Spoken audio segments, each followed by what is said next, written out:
ನಮಸ್ಕಾರ ರೈತ ಬಾಂಧವರೇ, ಎಸ್ ಕನ್ನಡ ಯೂಟ್ಯೂಬ್ ಚಾನಲ್ಗೆ ತಮಗೆಲ್ಲರಿಗೂ ಆತ್ಮೀಯವಾದಂತಹ ಸ್ವಾಗತವನ್ನು ಕೋರ್ತಾ ಇದ್ದೀವಿ. ಇಲ್ಲಿ ಬದನೆ ತೋಟದಲ್ಲಿದ್ದೀವಿ.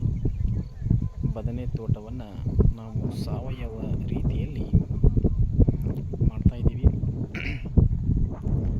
ಇಲ್ಲಿ ಸಾವಯವ ರೀತಿಯಿಂದ ಮಾಡಿದರೆ ಭೂಮಿಗೆ ಏನು ಉಪಯೋಗಪ್ಪ ಅಂತಂದ್ರೆ, ಇಲ್ಲಿ ಭೂಮಿಯು ಕೂಡ ಸಾವಯವದ ರೀತಿಯಿಂದ ಮಾಡೋದರಿಂದ ಭೂಮಿ ಫಲವತ್ತಾಗಿರ್ತೈತೆ.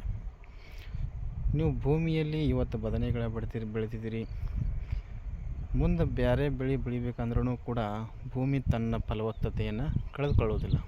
ಅದಕ್ಕಾಗಿ ನಾವೇನು ಮಾಡಬೇಕಪ್ಪ ಅಂತಂದ್ರೆ, ಈ ಒಂದು ಸಾವಯವದ ರೀತಿಯಲ್ಲಿ ನಾವು ಯಾವುದೇ ಕೃಷಿಯನ್ನು ಮಾಡಬೇಕಪ್ಪ ಅಂತಂದ್ರೆ ಒಂದು ಸಾವಯವದ ರೀತಿಯಲ್ಲಿ ಮಾಡಬೇಕಾಗ್ತದೆ.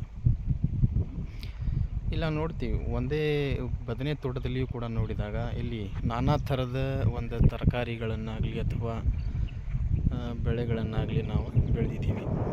ಉದಾಹರಣೆಗೆ ನೋಡಬೇಕಪ್ಪ ಅಂತಂದ್ರೆ, ಇಲ್ಲಿ ಉಳ್ಳಾಗಡ್ಡಿಯು ಆಯ್ತು, ಮತ್ತೆ ಪಲ್ಯನೂ ಬೆಳೆದಿದ್ದೀವಿ, ಸಬ್ಬಸಿಗೆ ಪಲ್ಯನೂ ಬೆಳೆದಿದ್ದೀವಿ, ಚೆಂಡು ಹೂವಿನ ಗಿಡನೂ ಬೆಳೆದಿದ್ದೀವಿ.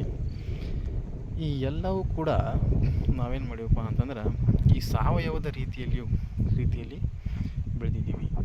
ಅದಕ್ಕಾಗಿ ಸಾವಯವದ ರೀತಿಯಲ್ಲಿ ನಾವು ಬೆಳೆಯನ್ನು ಬೆಳೆಯೋದರಿಂದ ಆ ಬೆಳೆಯು ಮಾನವ ಅಂದರೆ ಉಪಯೋಗ ಮಾಡೋದರಿಂದ ಮಾನವ ಏನಾಕೈತಪ್ಪ ಅಂತಂದ್ರೆ ರೋಗ ಬರೋದಿಲ್ಲ, ಯಾವುದೇ ರೋಗ ಬರೋದಿಲ್ಲ. ಮತ್ತು ಒಂದು ಸಾವಯವ ಬೆಳೆಯಿಂದ ಬೆಳೆದಿದ್ದಂಥ ಆಹಾರವನ್ನು ಉಪಯೋಗಿಸೋದರಿಂದ ಇಲ್ಲಿ ಮಾನವ ಸದೃಢ ಮತ್ತು ಆರೋಗ್ಯವಂತನಾಗಿರ್ತಾನೆ.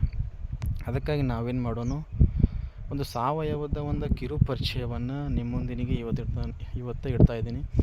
ಮುಂದಿನ ದಿವಸಗಳಲ್ಲಿ ಏನಪ್ಪ ಅಂತಂದ್ರೆ ಮತ್ತಷ್ಟು ಹೆಚ್ಚಿನ ಒಂದು ಸಾವಯವದ ಒಂದು ಜ್ಞಾನವನ್ನು ನಿಮ್ಮೊಂದಿಗೆ ಹಂಚಿಕೊಳ್ಳಿಕ್ಕೆ ಇಷ್ಟಪಡೋಣ.